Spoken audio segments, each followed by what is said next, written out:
नमस्कार दोस्तों, जय माई की, महामाई जगत माई माँ भद्रकाली की जय बोलो। माँ के सच्चे दरबार की जय बोलो। महामाई के प्यार और दुलार की जय बोलो। तो वृश्चिक राशि वाले मेरे मित्रों, आप सभी का स्वागत है वैदिक मंथन भिंड यूट्यूब चैनल में। प्यारे मित्रों, हम अन्न हाथ में लेकर सौगंध खाते हैं कि आपको अगले 3 दिनों में इस एक चीज से हाथ धोना पड़ेगा और यह आपके लिए बहुत दुखदाई होगा। इस एक चीज के चले जाने से आपका मन बहुत दुखी हो जाएगा, आपके आंसू रुक नहीं पाएंगे, क्योंकि मित्रों आपने इस एक चीज को पाने के लिए बहुत अधिक मेहनत की है। जी हाँ दोस्तों, वीडियो में हम आगे आपको बताएंगे कि आखिर क्यों आपके जीवन में ऐसी स्थिति बनती है कि आपके हाथों में आई हुई चीज आपसे छिन जाती है। आपका प्यार, आपकी खुशियाँ, आपकी धन दौलत, आपका सुख, सब कुछ आपसे छीन लिया जाता है। आखिर ऐसी कौन सी रुकावट है जो आपके हर एक बनते हुए काम को बिगाड़ देती है, आपके हर एक खुशी के पल को मातम में बदल देती है? जी हाँ मित्रों, यह कोई छोटी मोटी रुकावट नहीं है। यदि आपने आज इस रुकावट को नहीं समझा और इससे छुटकारा प्राप्त नहीं किया तो हम आपको लिख कर देते हैं कि आगे भविष्य में आने वाला समय और भी भयानक है। ऐसी ऐसी घटनाएं आपके जीवन में होने वाली हैं जिनके बारे में सोचकर भी आपकी आत्मा कांप उठेगी। जी हाँ मित्रों, यह बहुत ही खतरनाक स्थिति होगी। तो ऐसी स्थिति में जाने से पहले ही आप यदि सावधान हो जाएं और जो बातें हम आपको बताने जा रहे हैं उन बातों की गंभीरता को समझें, तो आप ना केवल अपने जीवन की आने वाली मुसीबतों से छुटकारा प्राप्त कर लेंगे, बल्कि अपने हर एक दुख, अपने हर एक कष्ट को अपनी खुशियों में भी बदल पाएंगे। याद रखें कि जो बातें हम आपको बताने जा रहे हैं उन बातों में ना केवल ज्योतिष का ज्ञान है, शास्त्रों का ज्ञान है, बल्कि माँ भद्रकाली की कृपा भी शामिल रहती है। क्योंकि हमने लंबे समय तक माई की साधनाएं की हैं, तो हमें इतना तो आत्मिक बल प्राप्त हो गया है, या यूं कहें कि माता रानी की कृपा प्राप्त हो गई है कि हम जो बातें बोल देते हैं माता रानी उन्हें किसी न किसी रूप में सत्य तो कर ही देती हैं। तो बस इन बातों के भाव को समझना है और वीडियो आपको पूरा देखना है। यदि अब भी आपने वीडियो पूरा नहीं देखा और इसे बीच में ही छोड़ दिया या इसे मजाक में लिया, हल्के में लिया, तो आपसे बड़ा मूर्ख इस धरती पर कोई नहीं होगा। मित्रों, बात कड़वी अवश्य है, लेकिन दवाई भी तो कड़वी होती है, लेकिन दवाई से ही हमें तकलीफों से आराम मिलता है। तो आपको भी यदि आराम चाहिए तो इस वीडियो को पूरा देखें। इस वीडियो में हम ऐसी ऐसी बातों का, ऐसे गहरे राज का आपसे खुलासा कर देंगे कि आप भी खुद चौंक जाएंगे कि आखिर अब तक आपको ये बातें किसी ने क्यों नहीं बताई। अब सबसे पहली बात मित्रों, हम आपको बता दें कि आपके साथ एक ऐसा व्यक्ति है जो आपके साथ होते हुए भी आपकी हमेशा बुराई करता है, हमेशा आपको हानि पहुंचाना चाहता है। कई बार तो इसकी हरकतों की वजह से, या यूं कहें कि इसके द्वारा किए गए षड्यंत्र और टोने टोटकों की वजह से आप मौत के मुंह तक भी पहुंच चुकी हैं। अब आपको इस व्यक्ति को पहचानना बहुत जरूरी है और इससे अपना हर एक रिश्ता तोड़ना बहुत जरूरी है, वरना आपका आने वाला समय और भी बुरा होगा और भी अपशगुनी और अनिष्टकारी घटनाएं आपके जीवन में घटेंगी। तो प्यारे मित्रों, हम आपको इस आदमी के बारे में सारी बातें विस्तार से बताएंगे। इसी के साथ साथ हम 3 दिनों में होने वाली एक बड़ी अनहोनी घटना के बारे में भी आपसे पहले ही बता देंगे। और इस सबसे बड़ी बात कि हम आपको एक ऐसा महाशक्तिशाली उपाय भी बता देंगे जिसको यदि आप अपने जीवन में शामिल करें और नियमबद्ध तरीके से उसका प्रयोग करें तो आप अपने बड़े से बड़े शत्रु से अपने आप ही छुटकारा प्राप्त कर लेंगे और माता लक्ष्मी को, रुपए पैसे को इस तरह आकर्षित करेंगे जैसे कि चुंबक लोहे को खींचती है। इस उपाय की शक्ति इतनी अधिक है कि चाहे आपके जीवन में कोई भी कष्ट हो, रुपए पैसे नहीं हो, कर्जा हो, संतान सुख ना हो, प्रेम या प्यार में आपको परेशानी हो रही हो, धोखा मिला हो, सब परेशानियों से आपको मुक्ति एकमात्र यह उपाय दिला सकता है। तो इसे आपको अवश्य जान लेना है और इसे प्रयोग करना है। और हम गारंटी देते हैं, 100 नहीं 1000% की गारंटी देते हैं कि इस उपाय का प्रयोग करते ही आपके जीवन में चमत्कारी घटनाएं होनी शुरू हो जाएंगी। फिर आप हमें कमेंट करके बताना कि कैसे आपको लाभ प्राप्त होने शुरू हुए हैं। तो चलिए बिना समय गवाए आज के इस महत्वपूर्ण वीडियो की शुरुआत करते हैं। लेकिन इससे पहले हम चाहेंगे कि आप माता रानी का आभार जरूर व्यक्त करें। कमेंट बॉक्स में 1 बार नहीं 3 बार लिखें, जय माँ भद्रकाली कृपा करो। माता रानी की आपको पूरी कृपा प्राप्त होगी और अगले 24 घंटे में आपको एक बहुत बड़ी खुशखबरी मिलेगी जिसका आप लंबे समय से इंतजार कर रहे थे। इसी के साथ साथ आपको बता दें कि माई के दिव्य धाम पर 2 जून को एक विशेष अनुष्ठान होने वाला है। माई का जन्मोत्सव मनाया जाएगा और यदि आप इस अनुष्ठान में भाग लेना चाहते हैं तो अपनी स्वेच्छा से जितना चाहें उतना अंशदान करके इस महा आयोजन को कामयाब बना सकते हैं। अब यदि आप अंशदान करके अपना स्थान निश्चित कर लेते हैं तो हम आपके नाम से माई को एक नारियल, एक चुनरी और श्रृंगार का सामान समर्पित कर देंगे। फिर सर्व मनोकामना पूर्ति हवन में हम आपके नाम से आहुतियाँ भी करवा देंगे।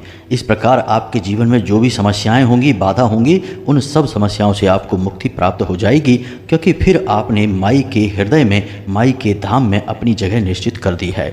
माई की कृपा पाने का यह एक अद्भुत मौका है, इसे हाथ से जाने मत देना। फिर आपकी मर्जी है, जो आपका दिल करे आप वह करें। चलिए मित्रों, अब आगे बढ़ते हैं और आपको बताते हैं कि अगले 3 दिनों में कौन सी अनहोनी घटना आपके साथ होने वाली है और कौन सी ऐसी वह चीज़ है जो आपसे छिन जाएगी, आपको जिससे हाथ धोना पड़ेगा, जिससे आपको बहुत अधिक तकलीफ होगी। अब दोस्तों ध्यान से समझिए, वैसे तो आपकी राशि में ग्रहों की स्थिति सामान्य बनी हुई है, आपको कोई विशेष नुकसान नहीं है, लेकिन 2 ग्रहों की एक ऐसी युति बन रही है जो आपको आने वाले समय में बहुत नुकसान पहुंचाएगी, खास तौर से आने वाले 3 दिनों में।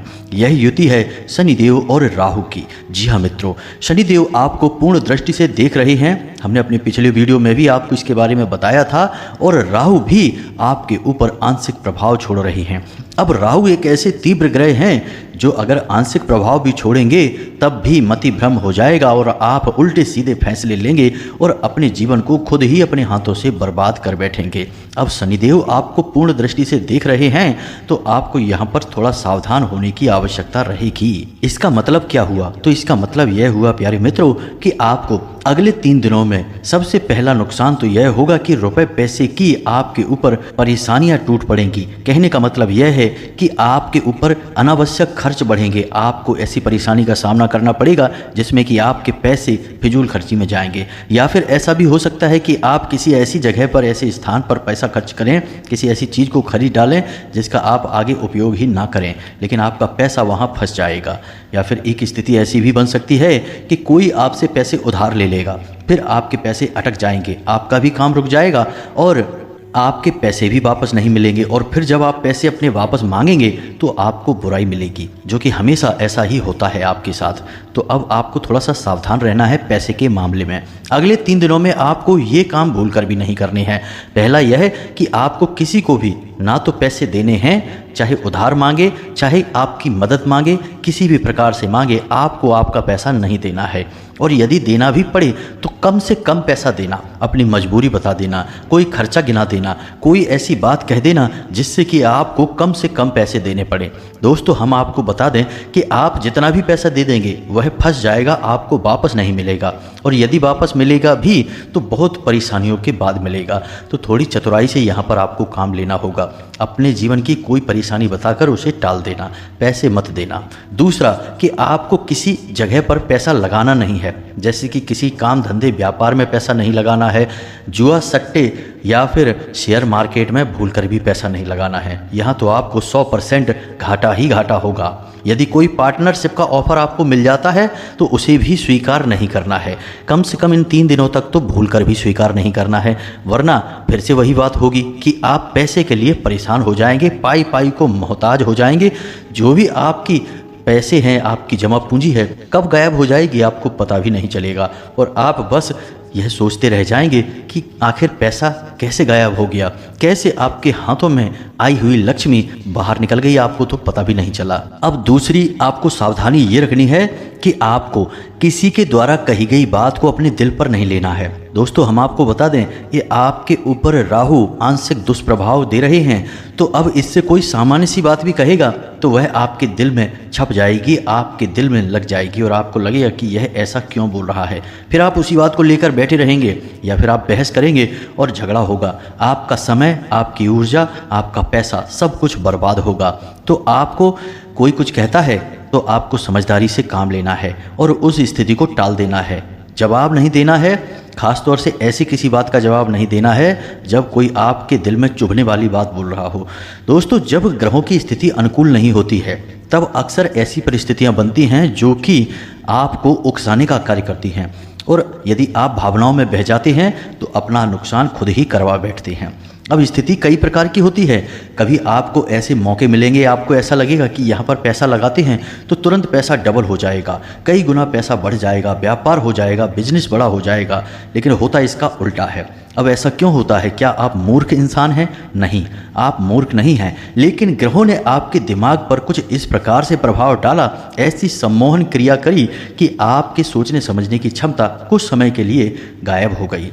मित्रों, ग्रहों की शक्ति इतनी अधिक होती है कि जब नकारात्मक ग्रह प्रभाव डालते हैं तो जातक चाहे कितना ही बुद्धिमान क्यों ना हो, जैसे कि महाभारत काल में पांडवों के ऊपर जब शनि की 7.5 प्रारंभ हुई, खास तौर से युधिष्ठिर के ऊपर, तब उन्होंने जुआ जैसे नीच कार्य को भी स्वीकार कर लिया, और न केवल स्वीकार किया बल्कि अपनी धर्म पत्नी तक को दांव पर लगा दिया। यानी कि शनिदेव ने उनकी बुद्धि पर इस प्रकार से पर्दा डाला कि उन्हें अच्छे और बुरे का फर्क ही समझ में नहीं आया।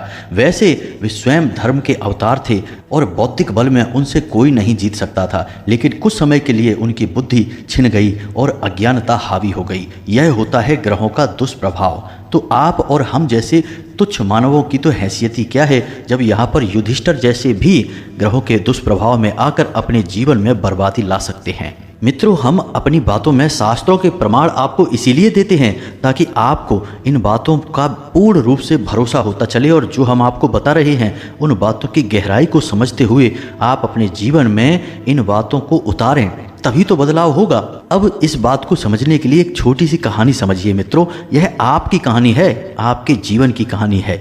एक बहुत बड़े संत महात्मा थे। उनके पास किसी गांव से एक सज्जन आया करते थे, उनकी बातें सुनने के लिए, उनसे ज्ञान हासिल करने के लिए। तो कई दिनों तक जब वो उस साधु सन्यासी के पास गए, गांव से आने वाले व्यक्ति थे, तो यह सिलसिला लंबे समय तक चलता रहा। एक दिन उन्होंने संत महात्मा से कहा कि महाराज, हमने आपकी कई सारी अच्छी अच्छी बातें सुनी है, लेकिन हमारे जीवन में कोई फर्क ही नहीं आया है। ऐसा कैसे हो सकता है? आपकी बातों का हमारे जीवन में कोई अंतर क्यों नहीं आ रहा है? तो संत महात्मा मुस्कुराए और उन्होंने उस गांव वाले से पूछा कि तुम्हारा गांव का नाम क्या है, तुम्हारा घर का पता क्या है, तुम्हारे परिवारजनों का नाम क्या है, तुम्हारे घर की सही लोकेशन क्या है। बहुत सारे प्रश्न उन्होंने उस इंसान से पूछ लिए। अब इतने सारे प्रश्न पूछे तो वह इंसान चिढ़ गया और पूछा कि महाराज जी, आप इतने सारे प्रश्न क्यों बार बार पूछ रहे हैं? तो महाराज जी ने कहा कि तुमने मुझे सारी जानकारी दे दी, अपने घर की अपनी सही लोकेशन दे दी, अपने घर जाने का रास्ता बिल्कुल बारीकी से समझा दिया। अब क्या मैं तुम्हारे घर पहुंच गया? तो उस इंसान ने कहा कि कैसी बातें कर रहे हैं, केवल बता देने से कोई किसी स्थान पर थोड़े ही पहुंच जाता है, उसे तो वहां तक चलकर जाना पड़ता है। तो महात्मा बोले, यही तो हम आपको समझाना चाहते हैं कि जो बातें हम आपको बता रहे हैं, खाली उन बातों को बता देने से जीवन में परिवर्तन थोड़े ही आ जाता है, उन बातों को मानना भी पड़ता है, जीवन में उतारना भी पड़ता है। तो यही बात तो हम आपसे कहना चाहते हैं कि हम जो उपाय बताते हैं, जो ज्ञान की बातें बताते हैं, उन बातों को खाली सुन लेने से जीवन में परिवर्तन नहीं आ जाएगा, उन बातों को आपको जीवन में भी उतारना पड़ेगा। प्यारे मित्रों, यकीन मानिए, हम माई के सच्चे सेवक हैं और हमारा एक ही उद्देश्य है कि आपके जीवन में खुशियां आएं, आपके चेहरे पर मुस्कुराहट आए। जब हम ऐसे ऐसे प्रश्न देखते हैं कि लोग तकलीफ़ों से भरे हुए हैं, दुख के आंसुओं में डूबे हुए हैं, पीड़ाओं का अंत ही नहीं हो रहा है, तो हम दिन रात माता रानी से बस यही कामना करते हैं कि माई कुछ भी करके, कैसे भी करके इन लोगों के जीवन में खुशियां लेकर आइए। हमें चाहे कोई फल साधना का दो या ना दो, हमारा सारा फल इन लोगों में बांट दो, लेकिन इनके जीवन में खुशियां लेकर आओ।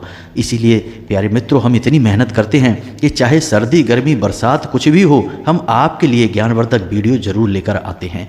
अब आप इन्हें अपने जीवन में उतारेंगे, बदलाव तो तभी आएगा। हमारा काम जितना है उतना हम करेंगे, आप अपने हिस्से का काम नहीं करेंगे तो फिर आप हमें कमेंट करके बोलेंगे या हमें मैसेज करेंगे व्हाट्सएप पर कि हमारे जीवन में कुछ भी नहीं बदला, हमारे जीवन में इतनी तकलीफ़ें क्यों हैं। तो फिर हम क्या कर सकते हैं, भगवान भी क्या कर सकते हैं। तो मित्रों, इस बात की गहराई को समझिए। बातें सिर्फ बताने के लिए नहीं होती हैं, अमल में लाने के लिए होती हैं। उम्मीद है कि आप हमारी भावनाएं समझ चुके होंगे।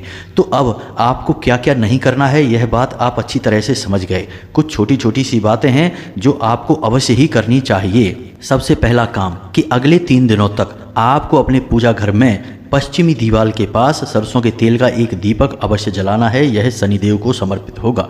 दूसरा कि यदि आप सूर्य को अर्घ देते हैं तो अगले 3 दिनों तक सूर्य को बिल्कुल भी अर्घ ना दें। अब ऐसा क्यों? यह बात अटपटी लगती है, सुनने में लोगों को हजम नहीं होगी कि भाई सूर्य को अर्घ देना क्यों आप रोक रहे हैं। ऐसा तो बहुत ही गलत होगा। सूर्य तो देवता हैं। बिल्कुल सही बात है, सूर्य देवता हैं, उन्हें अर्घ देना चाहिए। लेकिन यदि ग्रहों के नज़रिए से देखा जाए तो शनिदेव और सूर्यदेव में बहुत ही ज़्यादा कठोर शत्रुता है, एक दूसरे के जानी दुश्मन हैं ये। तो जब आप सूर्य को भी साधेंगे, इधर शनि को भी साधेंगे, तो दोनों ही दुश्मन हैं, दोनों आपसे नहीं सधेंगे। तो जब आप शनि के लिए विशेष कुछ कर रहे हैं, शनि की कृपा आप चाहते हैं, तो कुछ समय के लिए सूर्य को आप केवल नमस्कार करें, जल अर्पित ना करें। यह कार्य बहुत आवश्यक है मित्रों। कोई इन बातों को नहीं बताता है, लोग बस सुनी सुनाई बातें कह के चले जाते हैं और फिर लोगों को जीवन में कोई परिवर्तन नहीं आता, क्योंकि असली बात तो बताई नहीं। और असली बात तो वही बताएगा जो कि सचमुच में साधक है, जो कि सचमुच में अध्ययन करता है। तो आपको अगले 3 दिनों तक यह कार्य नहीं करना है। दूसरा कि आपको अगले 3 दिनों में किसी एक भिखारी को पेट भर भोजन अवश्य कराना है, उसे दक्षिणा अवश्य देनी है।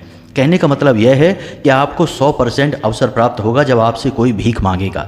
रुपए पैसे मांग सकता है, वस्त्र मांग सकता है या फिर भोजन मांग सकता है। वह जो भी मांग रहा है अपनी क्षमता के अनुसार उसे दीजिए। उसका सम्मान करना, उसे हीन दृष्टि से मत देखना, यह बहुत बड़ी भूल होती है। सम्मान करते हुए उसे संतुष्ट करने की कोशिश करना। यदि आपकी क्षमता कम है तो आप उसे खुले दिल से बताइए। याद रखना कि वह शनिदेव का रूप है, साक्षात शनिदेव है, ऐसा भी कह सकते हैं, क्योंकि भिखारियों के, लेबर वर्ग के और निम्न स्तर के कर्मचारियों के अधिपति शनिदेव ही हैं। तो आपको उसे प्रसन्न कर देना है। आप जैसे ही उसे प्रसन्न करेंगे, शनिदेव अपने आप प्रसन्न हो जाएंगे। तो आप अपनी क्षमता के अनुसार जितना भी उसे कर सकें कर दें। उसके चेहरे पर मुस्कुराहट आ जाए, उसके मन से धुआं निकल जाए, आपका काम बन गया।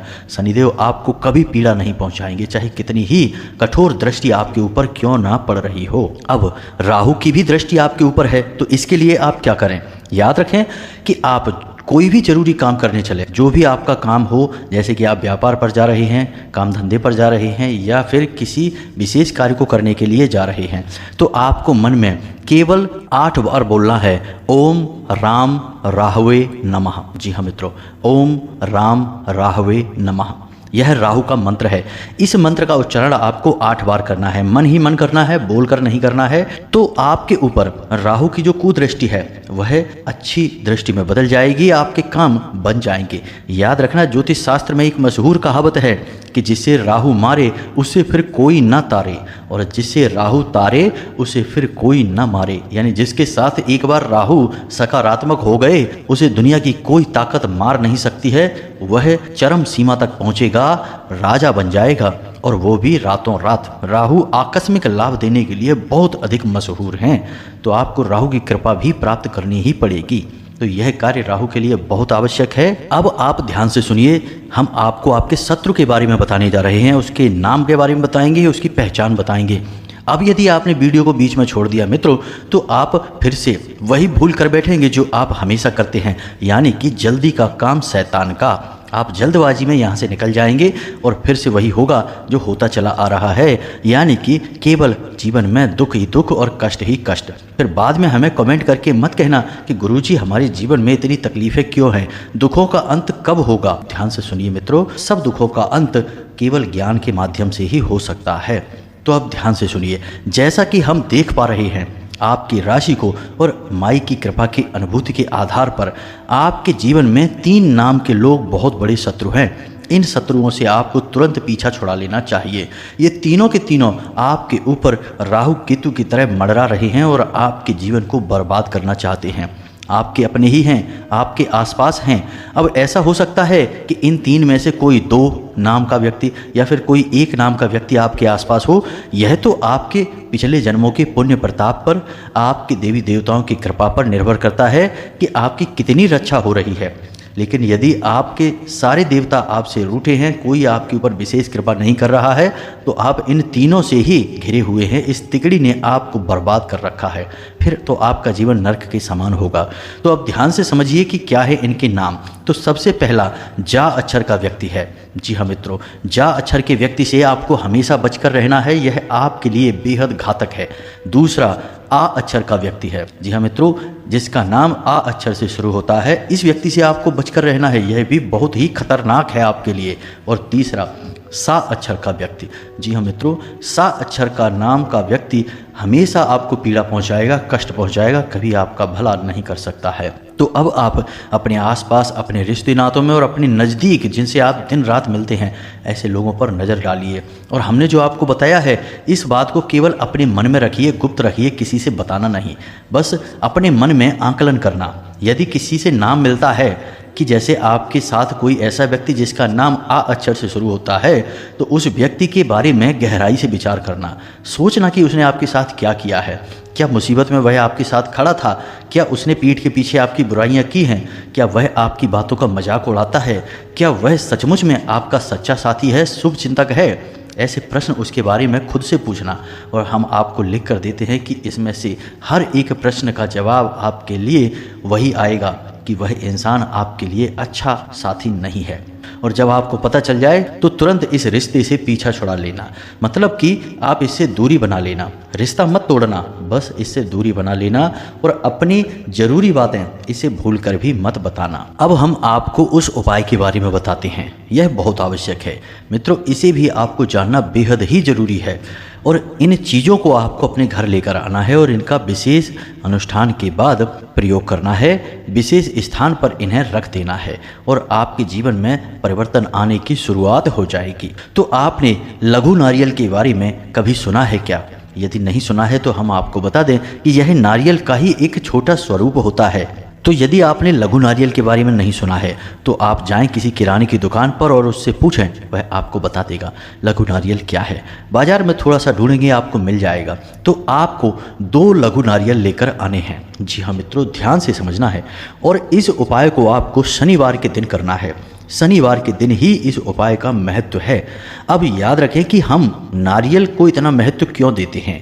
मित्रों, याद रखना कि नारियल एक ऐसी वस्तु है जो कि अपने आसपास की संपूर्ण नकारात्मक शक्तियों को अपने अंदर खींच लेता है। अब आपने देखा होगा कि लोग नारियल भगवान को समर्पित करते हैं, और जब वे नारियल फोड़ते हैं, यानी साबुत नारियल भगवान को समर्पित किया, जैसे माता रानी को साबुत नारियल समर्पित किया, उसके बाद अनुष्ठान के बाद उस नारियल को वो फोड़ते हैं, और जब वह नारियल अंदर से काला निकलता है, यानी कि खराब हो जाता है, तो लोग खुश हो जाते हैं, कहते हैं कि माता रानी ने नारियल स्वीकार कर लिया है, इसलिए यह नारियल खराब हुआ। मित्रों, हम आपको बता दें कि आपके जीवन में जितनी घोर नकारात्मकता होगी, जितना आपका जीवन भूत प्रेत की शक्तियों से, नकारात्मक ऊर्जा से भरा होगा, आपका नारियल उतना ही काला हो जाएगा।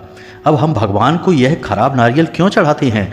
आखिर ऐसा नकारात्मक ऊर्जाओं से भरा हुआ नारियल हम भगवान को देते ही क्यों हैं? यह प्रश्न आपके मन में उठ रहा होगा, तो आप ध्यान से समझिए। भगवान एक ऐसी महाशक्तिशाली सकारात्मक ऊर्जा है जिसके अंदर कोई भी ऊर्जा समाहित हो जाए वह सकारात्मक ऊर्जा में बदल जाती है। जैसे कि हम हवन की अग्नि जलाते हैं तो उसके अंदर हम जो भी डालते हैं वह जलकर भस्म हो जाता है और अग्नि का ही एक रूप बन जाता है। उसी प्रकार कितनी ही नकारात्मक ऊर्जा क्यों ना हो, जब हम उसे भगवान को समर्पित कर देते हैं तो भगवान के पास जाकर भगवान में वह समाहित होकर सकारात्मक ऊर्जा बन जाती है। भगवान को इससे कोई फर्क नहीं पड़ता है। भगवान महाशक्तिशाली हैं, परम शक्तिशाली हैं, तो आपकी नकारात्मक ऊर्जा से उन्हें कोई फर्क नहीं पड़ेगा। भोले बाबा ने तो कालकूट विष को भी पी लिया था, तो आपकी नकारात्मकता क्या है? इसीलिए लोग भगवान को नारियल समर्पित करते हैं, और जब नारियल काला होता है तो असल में यह उन लोगों के जीवन की घोर नकारात्मकता है। इसी वजह से नारियल काला पड़ जाता है, और जब भगवान को वह समर्पित हो गया तो यानी उनके जीवन की नकारात्मकता भगवान में समाहित हो गई और भगवान की सकारात्मक ऊर्जा उनके जीवन में समाहित हो गई। इसलिए हम नारियल भगवान को समर्पित करते हैं। जी हाँ मित्रों, याद रखना कि कई मंदिरों में, जैसे भैरव बाबा के मंदिर में, लोग शराब चढ़ाते हैं। कुछ लोग तो और भी चीज़ें चढ़ाते हैं, उनके बारे में हम नहीं कहना चाहते, शराब के बारे में बताते हैं। तो लोग असल में इन चीज़ों का महत्व ना समझकर इसे मौज मस्ती की चीज़ें बना देते हैं। तो जो शराब नहीं पी रहे हैं वो भी अपनी शराब भगवान को चढ़ाने चले जाते हैं। इतनी बड़े मूर्ख हैं।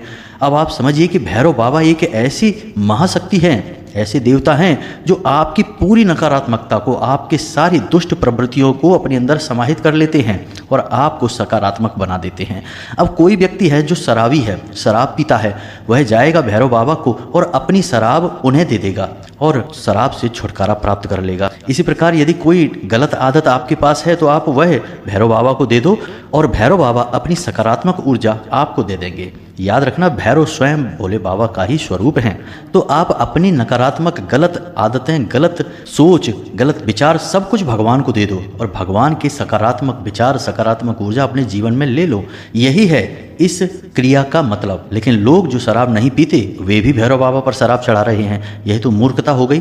तो ऐसा नहीं करना चाहिए। लोग समझते नहीं हैं बातों को, बस यूं ही पागलों की तरह फॉलो करने में लगे हुए हैं। हम आपको सारी बातें गहराई से बता रहे हैं। तो अब यहाँ पर आपने सारी बातें समझ ली कि क्यों नारियल चढ़ाते हैं, क्यों भैरव बाबा पर शराब चढ़ाते हैं। अब आपके उपाय की बात करते हैं। तो आपको 2 लघु नारियल लेकर आने हैं। जी हाँ मित्रों, अब आपको ये दोनों लघु नारियल लाकर अपने पूजा घर में माता काली के या माँ भद्रकाली के चरणों में रख देना है।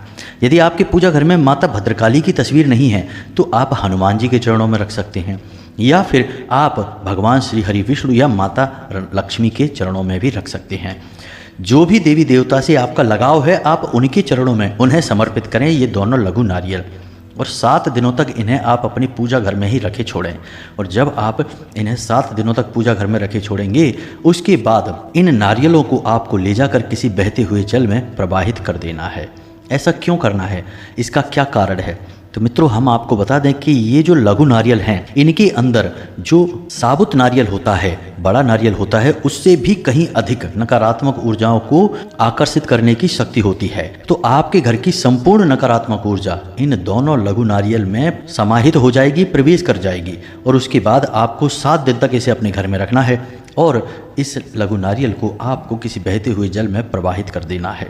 आप जब बहते हुए जल में प्रवाहित करेंगे तो आपके घर की नकारात्मक ऊर्जा प्रवाहित हो जाएगी और उसके बाद आपको फिर से यही 2 लघु नारियल लेकर आने हैं बाजार से और फिर से इनके साथ वही क्रिया करनी है। यानी हर 7 दिनों में आपको लघु नारियल का 1 जोड़ा लेकर आना है। अब जैसे हम बड़ा नारियल 1 चढ़ाते हैं वैसे ही लघु नारियल 2 चढ़ाते हैं। जी हाँ मित्रों, अब जब हमारे जीवन की नकारात्मक ऊर्जाएं उन लघु नारियल में समाहित हो जाएंगी तो वे हम बहते हुए जल में प्रवाहित करते हैं। और बहते हुए जल में जब हम प्रवाहित करते हैं तो शास्त्रों में लिखा है कि बहते हुए जल में प्रवाहित की गई कोई भी चीज़ दिव्य शक्तियों को समर्पित हो जाती है। इसीलिए आपने देखा होगा कि देवी देवताओं का विसर्जन बहते हुए जल में ही किया जाता है, उन्हें प्रवाहित कर दिया जाता है, क्योंकि वे जिस दिव्य धाम से आए हैं उसी दिव्य धाम में वापस चले गए हैं। तो आपने ये नारियल देवी देवताओं को समर्पित किए, बाद में ये आपने बहते हुए जल में प्रवाहित कर दिए, यानी कि उन्हीं के दिव्य धाम में उन्हें पहुंचा दिया। अब आप फिर से नए 2 नारियल लेकर आए और फिर से आपने यही क्रिया की। हर 7 दिनों तक आपको यही क्रिया करनी है। कोई मंत्रोच्चारण नहीं, कोई अनुष्ठान नहीं, कोई कार्य नहीं, बस रखिए और उसके बाद ले जाकर विसर्जित कर दीजिए। अब पूजा की अलमारी में ही रखेंगे तभी इसका विशेष फल आपको प्राप्त होगा। और मित्रों एक बात आपको हम और बता दें यहाँ पर जो कि बहुत विशेष है कि यह जो उपाय है इसे कई बार, सैकड़ों बार, हजारों बार आजमाया गया है। और जैसे ही लोग इस उपाय को करते हैं तो पहले 7 दिनों में ही उनके जीवन में परिवर्तन होने शुरू हो जाते हैं। घटनाएं अच्छी अच्छी घटनी शुरू हो जाती हैं, शुभ समाचार मिलने शुरू हो जाते हैं। और किसी भी प्रकार का यदि दोष लगा है, चाहे पितृ दोष हो, चाहे राहु दोष हो, चाहे किसी भी प्रकार का दोष हो, काल सर्प दोष हो या फिर पितृ दोष हो, सारे दोषों की शक्ति कम होने लगती है और जीवन में आनंद बढ़ने लगता है। तो बस आप इस उपाय को करिए, फिर इसके कैसे प्रभाव हुए इसके बारे में हमें कमेंट करके बताना। अब इसी के साथ साथ आज के इस वीडियो से विराम लेते हैं। पूरे भक्ति भाव से कमेंट बॉक्स में जय मां भद्रकाली कृपा करो अवश्य लिखना। आपके जीवन में निश्चित ही खुशखबरियां आएंगी, हमें पूरा भरोसा है। माई के दिव्य अनुष्ठान में भाग लेने के लिए आप अंशदान भी करना और इस कार्यक्रम को सफल अवश्य बनाना। मिलते हैं अगले ज्ञानवर्धक वीडियो में, तब तक के लिए धन्यवाद। हमेशा हंसते रहें, मुस्कुराते रहें, माता रानी की आपको पूर्ण कृपा प्राप्त होती रहे। इसी के साथ जय माई की, जय मां भद्रकाली।